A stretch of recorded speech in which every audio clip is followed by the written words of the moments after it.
I'm in a jam. I didn't know what to do. I thought you might have some advice. Try Dear Abby. Don't I wish. But I'm in pretty deep to a guy in Atlantic City. Barber's his name. He's looking for me to pay up, and he's looking for me to pay up fast.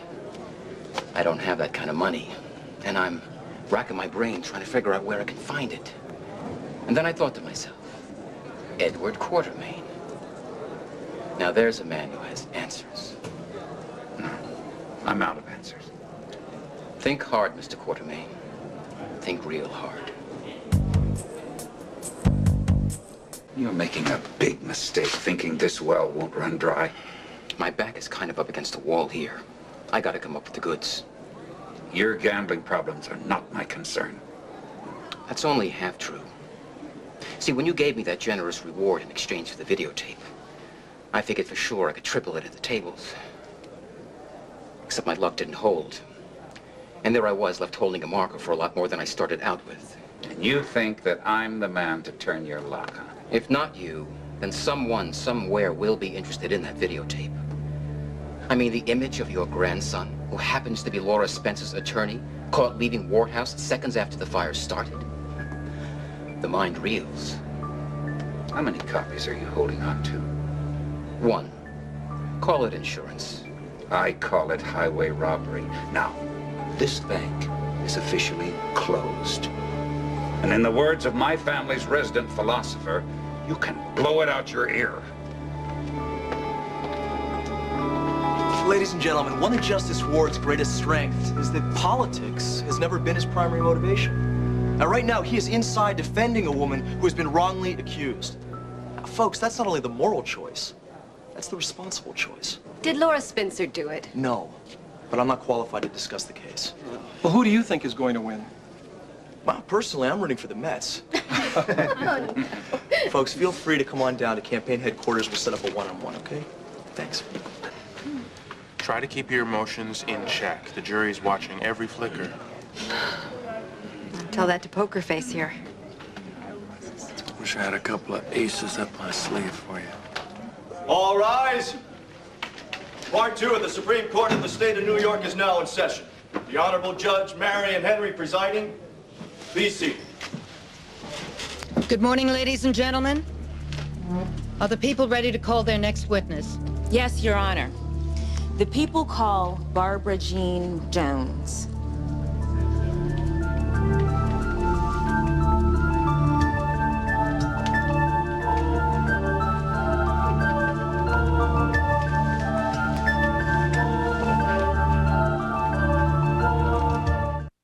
Jones, you were at the Ward House the night Damian Smith was murdered, were you not? I was outside the house, yes, as was most of the neighborhood. Describe for us, please, the events that led to your being there. Well, I had spent the evening at home with my husband, Dr. Tony Jones. I thought my sister-in-law Laura was with the other Ward House children in Rochester. So you can imagine my shock when I found out she was actually inside the burning house with Leslie Lou and James, and my brother had gone in after them. And your brother did manage to save them, is that right? Yes, well, my brother's an amazing man.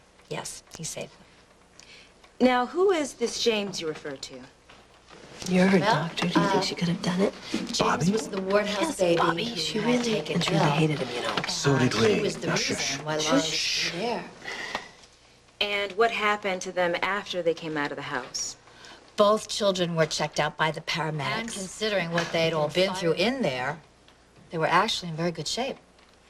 Could you be a little bit more specific? After they were given oxygen, there were some concerns regarding smoke inhalation with Laura and Leslie Lou, so it was decided that they should be taken to General Hospital for overnight observation. James was somewhat better off because Laura had thought to cover both babies with a wet towel, preventing significant injury. Remarkable. So, what happened to James while Laura and her baby were at the hospital? We, my husband and I took him home with us. Currently chief surgical nurse at General Hospital. So you had the opportunity to observe him while he was with you? Yes, I did. You told the court he was quite robust and energetic. Yes, But he was also very loving. He was a joy. I called him Sweet Baby James. Was he sick? Well, You're a nurse. I mean, you'd know the signs, say, if he was reacting to the fire. well, he had a slight fever, and he cried a lot during the first night. Just the first night? I mean, considering the level of trauma he experienced during the burning of the only home he's ever known, is that unexpected? Objection, Your Honor. Beyond the scope. She's a nurse, not a psychiatrist. I'll allow it. You may answer. Well, it wouldn't be unexpected. But he was not in any pain.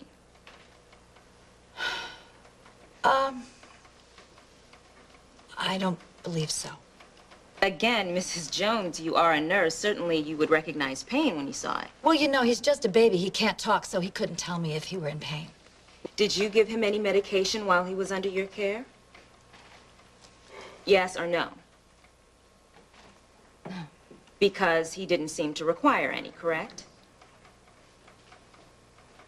Correct.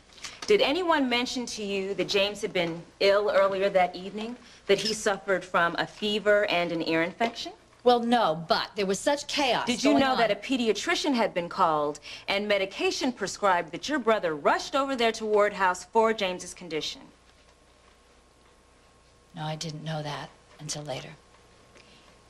Because you saw no such illness. You, a reputable medical professional, saw no indication that James was at all sick, correct? No. As far as you know, Mrs. Spencer, who's very familiar with ear infections because her daughter suffers from them, could have described the symptoms to Dr. Hardy for the purpose of making her believe that that baby was sick. No. Why would she do that? Because she needed an excuse for not going with the others to Rochester, didn't she? Objection. Sustained. Withdrawn. Mrs. Jones, do you know the accused to be the type of woman to go to extreme measures to protect her family?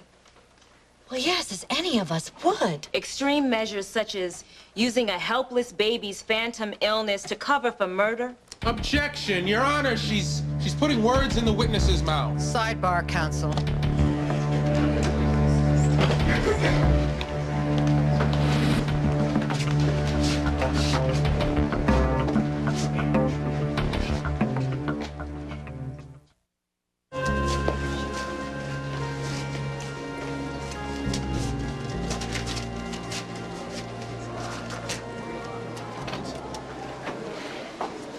Mr. Quartermain, a few questions, please. Why the interest in this trial, Mr. Quartermain?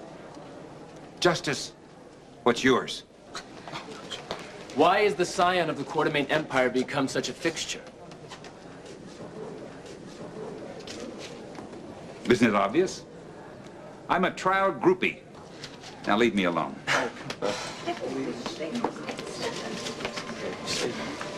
Do you have the time? What do you want? I thought you should know. I'm meeting Luke Spencer on the docks near Warehouse 13 at 6 p.m. I'll be there at 5:30. The videotape goes to the highest bidder.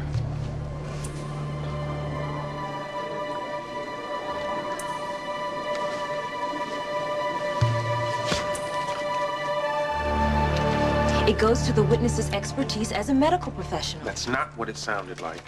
I'll grant you some leeway, but the court expects you to ask questions, not make speeches, Miss Jensen. Yes, Your Honor. Thank you.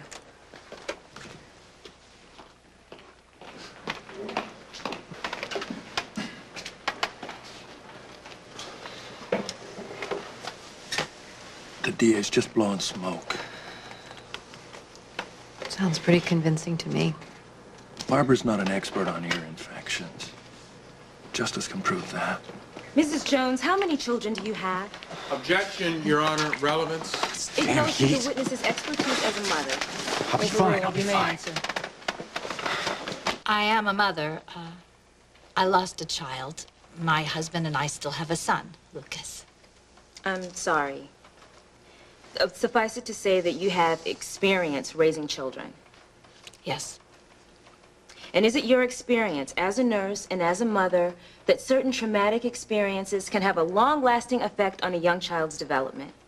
Oh, yes, of course. And is it your impression, as a nurse and as a mother, that even a child as young as James could be affected by the events of that evening? For example, if he had been put to a murder or a violent act?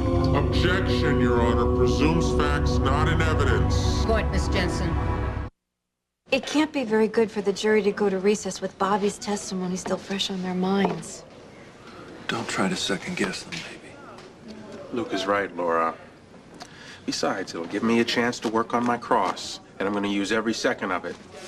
Where will you be?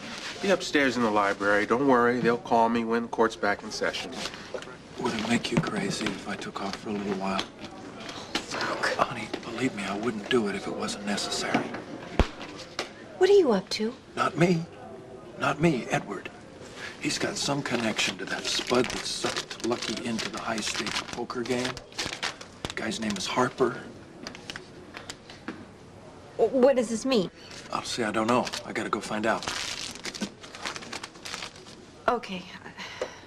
Please, just be careful, all right? I don't feel as much on top of my game when you're not here. I'm always with you.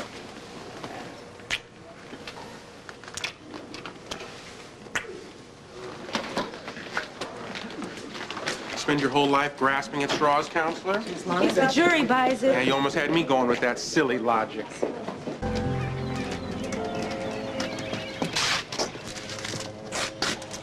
You have the tape? And what do you have? Your marker. Fax from Atlantic City. Your IOU is now paid in full. That didn't take any time at all. No. I have connections. Oh, and here's something entirely different. This is a cashier's check for $1 million. Now you're talking. Then shut up and listen, because this comes with strings attached. Now, you will take this check, and you will take your wife and your son, if they exist, and you will leave Port Charles. You'll leave the state, disappear, and you'll use this to start all over again. Where would I go? Well, frankly, I don't care. Why don't you try Hollywood? Why don't you put your son's dubious prowess with the camera to practical use? But you understand this, buddy? If you ever try to contact me again, if you ever so much as send me a Christmas card, I will use my connections to see that you disappear permanently. That's a lot to ask. That's the offer. Only $1 million? Oh, God, you've got moxie, Harper. You don't have many brains, but you sure have guts. Nope. $1 million, that's the offer. And I'm about to walk away from it. Walk away from what? This is private business, Spencer. This wharf rat must be Harper. I'm just itching to know what he's doing here with you.